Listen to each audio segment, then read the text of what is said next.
வணக்கம். நவரஞ்சனி என்டர்டெயினர்ஸ் YouTube channel சார்பாக உங்கள் நேயர்கள் அனைவருக்கும் எழுத்தாளர் டாக்டர் நவரஞ்சன் ஸ்ரீதரன் வணக்கங்கள் பல. இன்று நம்முடைய அரங்கத்திற்கு நந்தனம் அரசு கலைக்கல்லூரி தமிழ்துறை இணை பேராசிரியர் கவிஞர் தங்க பயணிகள் அவர்கள் வந்திருக்காங்க. ஐயா அவர்களை பற்றி சொல்லணும்னா கடந்த தலைமுறைக்கு தெரியும்.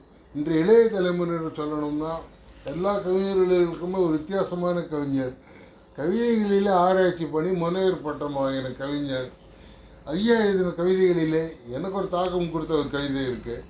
பொதுவாக எல்லாருமே மனிதர்களுக்கு தான் ஜாதகம் பார்ப்பாங்க. ஐயா அவர்கள் தன்னோட தமிழால் இந்த தேசத்துக்கு ஒரு ஜாதகம் பார்த்துருக்காங்க. ஐயா அந்த கவிதையை சொல்லுங்கள். உங்களை பற்றின ஒரு சின்ன அறிமுகம் சொல்லுங்கள் ஐயா. என் பேர் கவிஞர் தங்க பழனிவேல்.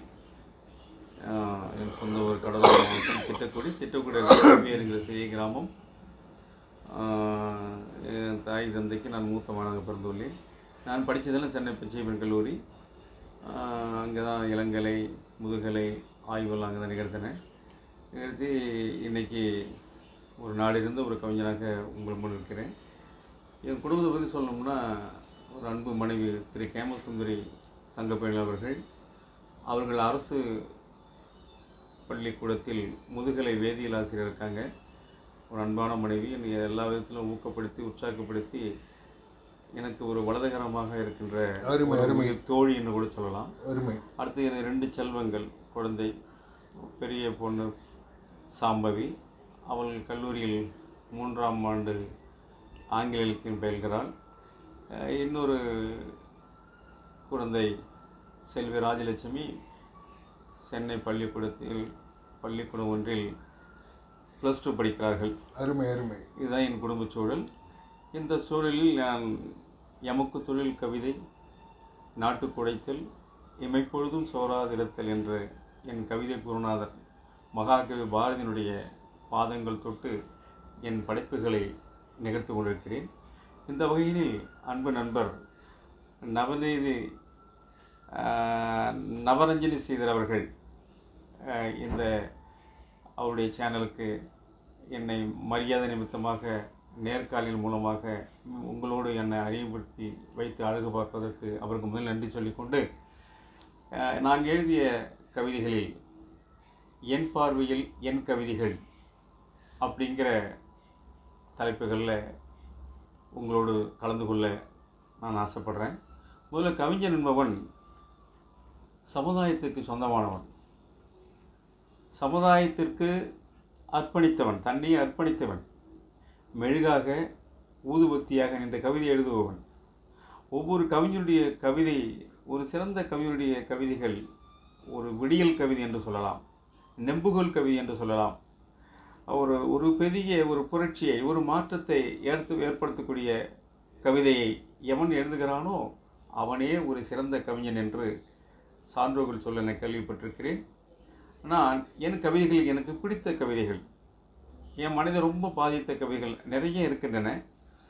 நான் சென்னை வானொலி, திருச்சி வானொலி, பாண்டிச்சேரி வானொலி, சென்னை தொலைக்காட்சி, பத்திரிகைகள், நான் நடத்தி வரக்கூடிய கவிதை சக்தி இயக்கம், நான் நடத்தி வரக்கூடிய கவிஞர்களின் வேடந்தாங்கல் இயக்கம் போன்ற அமைப்புகள் மூலமாக எண்ணற்ற கவிதைகளை நான் பாடியுள்ளேன். பச்சை பெங்களூர் இளங்கலை பயின்று கொண்டிருக்கும் பொழுதே நான் சென்னையில் எங்கெங்கெல்லாம் கவியரங்கு நடக்கின்றதோ அங்கெல்லாம் ஒரு கவிதை பாடுவேன். ஒரு குறிப்பிட்ட நேரத்தில் நானே நிறைய 100க்கும் 200க்கும் மேற்பட்ட கவியரங்களை தலைமையாக நடத்தியிருக்கிறேன். இதை நான் தமிழ் சேவையாக, தமிழுக்கு செய்யக்கூடிய ஒரு சிறு தொண்டாக நினைத்து, தமிழே என் காதலியாகவும், தமிழே என் தாயாகவும், தமிழே என் உயிராகவும், தமிழே என் உடலாகவும், தமிழே என் ஊனாகவும் நினைத்து நான் வாழ்ந்து வருகிறேன். கொங்கு தமிழ், குடகத்தமிழ், எங்கள் தமிழ், இனிமை தமிழ், சங்கத்தமிழ் கண்ட தமிழே, அன்பு தமிழ், ஆசைத்தமிழ், பண்புத்தமிழ், வாசத்தமிழ், நேசத்தமிழ் கொண்ட தமிழே, வீரத்தமிழ், வெற்றித்தமிழ், சேரத்தமிழ், சோழத்தமிழ், பாண்டித்தமிழ் ஆண்ட தமிழே, அன்னை தமிழ், உன்னை தமிழ், மண்ணை தமிழ், எண்ணெய் தமிழ், ஆளும் தமிழ் ஆளும் தமிழே, உமக்கு என் வணக்கம், உயிர் வணக்கம், நல் வணக்கம் தமிழே என்று தமிழன்மையை பாதம் தொட்டு என் பார்வையில் என் கவிதைகள் என்ற கவிதைகளில் ஒரு சில கவிதைகளை கூறிக்கொண்டு உங்களிடம் விடைபெற நினைக்கிறேன். இதோ முதல் கவிதை. ஒரு நாடு நன்றாக இருக்க வேண்டும் என்றால் மனிதநேயம் பூத்து குலுங்க வேண்டும், கருணை பூத்து குலுக்க வேண்டும், அன்பு பூத்து குலுக்க வேண்டும். அந்த நாடு தான் மிகச்சிறந்த நாடாக இருக்கும், வன்முறை இல்லாத நாடாக இருக்கும், வன்முறை இல்லாத ஒரு சமுதாயமாக இருக்கும். அப்படி வன்முறை ஏன் ஏற்படுகிறது? நமக்குள்ளே பிளவுகள், மதம் என்ற ஒரு பிளவு, ஜாதி என்ற பிளவு, பொருளாதார ஏற்றத்தாழ்வு என்ற பிளவு, இப்படி பல பிளவுகள் நமக்குள்ளே புகுந்து நம்மளை கூறு போடுகின்றன. அந்த கூறு போடுகின்ற அந்த விஷ கிருமிகளை நாம் உலகத்தை விட்டே கடத்த வேண்டும். அப்படித்தான் இங்கே நாட்டில் நடைபெற்றக்கூடிய சாதி சங்கங்களால் ஏற்படக்கூடிய பேரழிவுகளை பற்றி இதோ ஒரு கவிதை. சங்கங்களை ஒழிப்போம், சாதி சங்கங்களை ஒழிப்போம், இது தலைப்பு. காக்கைக்கூறு கழுகுக்கூறு சங்கம் இருக்கா? கரடிக்கூறு கழுதைக்கூறு பிரிவி இருக்கா? ஆற்றிலோடும் தண்ணீருக்கு வர்ணம் இருக்கா? இதை அனைத்தும் அறிந்த மனிதா, உனக்கு அறிவு இருக்கா? நேற்றைக்கொரு இன்றைக்கொரு நிலா இருக்கா? நினைக்கு வேறு எனக்கு வேறு குருதி இருக்கா? வேற்றுமைகள் காண்பதிலே நியாயம் இருக்கா? நாம் ஒரு விருட்சத்திலே படுத்த கனிகள் ஞாபகம் இருக்கா? கற்கால மனிதரெல்லாம் சங்கம் கண்டானா? இல்லை கணக்கறியா சங்கம் வைத்து தொல்லை கண்டானா? பொற்கால மனிதரெல்லாம் இதை மறந்தானா?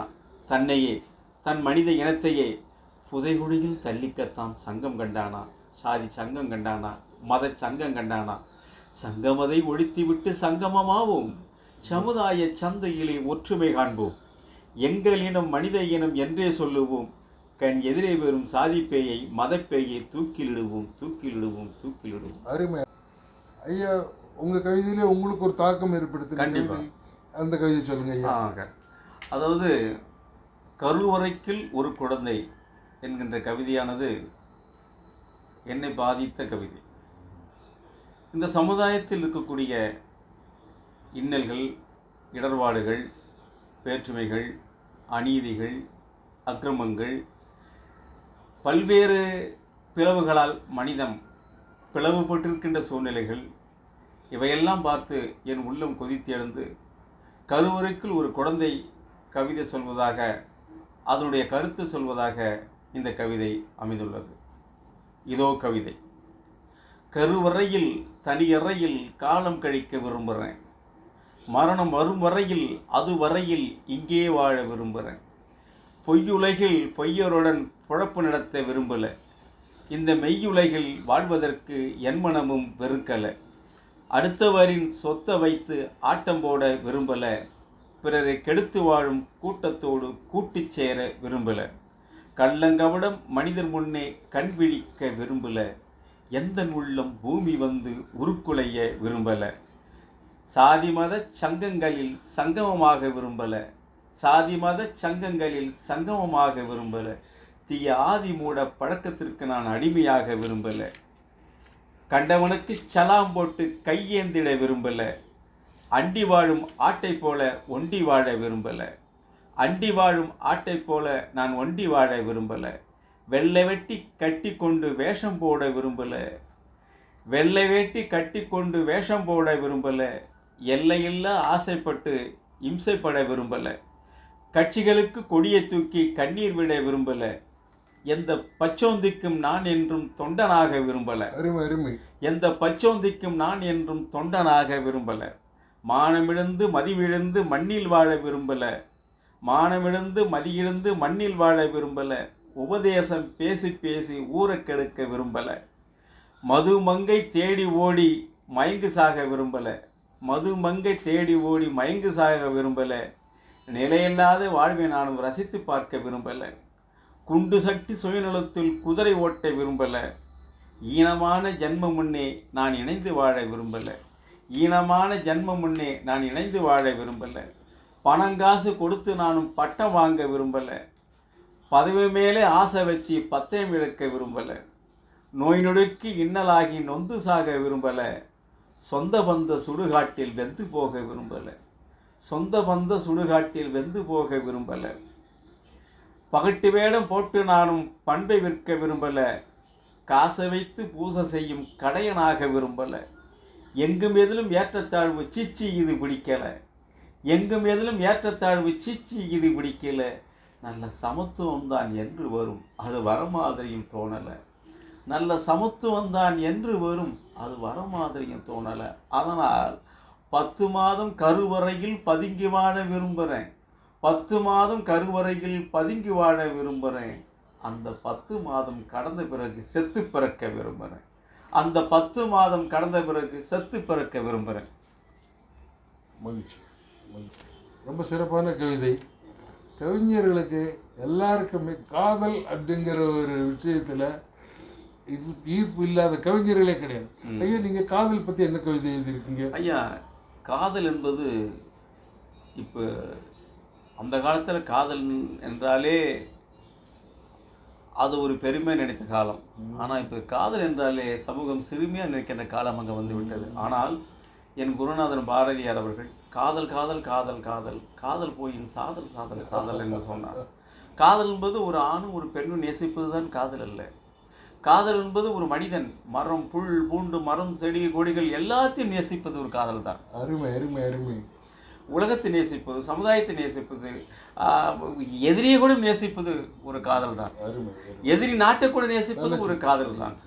ஆகவே எனக்கு காதல் அனுபவம் கிடையாது. ஆனால் நான் பள்ளி காலங்களில் கல்லூரி காலங்களில் என் கூட பயின்ற மாணவர்கள், நண்பர்கள், தோழர்கள் அவர்கள் காதலிக்கும் பொழுது அவர்கள் காதலிப்பதற்கு என் கவிதை பயன்பட்டன. அப்படி காதல் கவிதை, காதலியால் ஏமாற்றப்பட்ட ஒரு காதலனின் கண்ணீர் கவிதை இதோ. ஓ அடுத்தவளே உனக்கு ஞாபகம் இருக்கா? ஓ அடுத்தவளே உனக்கு ஞாபகம் இருக்கா? அன்று நான் காதல் கசப்பு என்றேன், நீயோ இனிப்பு என்றாய். காதலிகள் ஓடிவிடுவது உண்டென்றேன், நீயோ கூடி விடுவதும் ஒன்றென்றாய். திருமணங்கள் ரொக்கத்தில் என்றேன், நீயோ சொர்க்கத்தில் என்றாய். காதலுக்கு சதிகளும் சாதிகளும் உண்டென்றேன், நீயோ நீதிகளும் நியாயங்களும் உண்டென்றாய். காதல் தற்காலிக ஒப்பந்தம் என்றேன், நீயோ நிரந்தர ஒப்பந்தம் என்றாய். காதலிகள் பச்சோந்திகள் என்றேன், நீயோ பச்சை மழலைகள் என்றாய். அருமை அருமை. வசந்தம் கோபுரத்தில் என்றேன், நீயோ குடிசைக்குள்ளும் என்றாய். அடியே, அந்த வசனத்தையெல்லாம் நினைத்து நீ இப்போ விசனப்பட்டதுண்டா? அடியே, அந்த வசனத்தையெல்லாம் நினைத்து இப்போ நீ விசனப்பட்டதுண்டா? பிரிந்தவளே ஒன்றுகள், பிரிந்தவளே ஒன்றுகள், நீ ஆடைகளை அடிக்கடி மாற்றுவது ஒன்று. மறு பிறவியிலாவது உன் மனத்தை அப்படி மாற்றி விடாதே, உன் மனத்தை அப்படி மாற்றி விடாதே. ஏனென்றால் ஆண் பாவம் பொல்லாதது, ஆண் பாவம் பொல்லாதது. இயேசு தாடி வளர்த்தது பைபிளுக்காக, வள்ளுவன் தாடி வளர்த்தது திருக்குறளுக்காக, தாகூர் தாடி வளர்த்தது கீதாஞ்சலிக்காக, ஜாஷகான் தாடி வளர்த்தது மும்தாஜின் அன்பிற்காக. ஆனால் இன்று நான் தாடி வைத்திருப்பது நீ என்னை ஏமாற்றியதற்காக, நீ என்னை ஏமாற்றியதற்காக.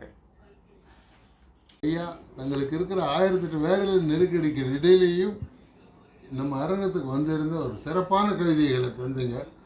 அந்த வகையில் உங்களுக்கு ஒரு எழுத்தாளர்ன்ற முறையிலையும் ஒரு படைப்பாளின்ற முறையில் உங்களுக்கு என்னுடைய மகிழ்ச்சியையும் நன்றியையும். என்னை நீங்கள் அழைக்கவில்லை, உங்கள் உள்ளத்தில் தமிழெண்ணெய் வீட்டிலிருந்து என்னை அழைத்திருக்கிறார்.